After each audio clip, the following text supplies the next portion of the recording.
অরুণ ice cream. হ্যাঁ চল খাবো এখন অরুণ আইসক্রিম। যা, চামচ নেই? চামচ দে। হ্যাঁ চামচ আছে এই দেখো। আমার জানো তো আইসক্রিমটা দেখে ভীষণ আনন্দ লাগছে, কারণ অনেকদিন ধরেই ভাবছিলাম অরুণ আইসক্রিম খাবো।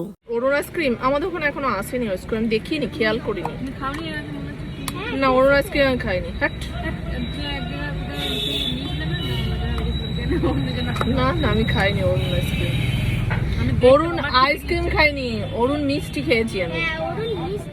এই ভাইরাল আইসক্রিমটার নাম অনেকবার শুনেছি, কিন্তু খাবার সুযোগ হয়নি। দাঁড়াও, আর নিজেকে কন্ট্রোল করতে পারছি না, খেয়ে নি। আইসক্রিমটা জানো তো কিশোর পেস্তার, বেশ ভালোই খেতে। দামটা ওই 40 টাকা মতন লেখা আছে। আমার আবার কাপ আইসক্রিম খেতে খুব একটা ভালো লাগে না, কিন্তু এর ফ্লেভারটা বেশ সুন্দর।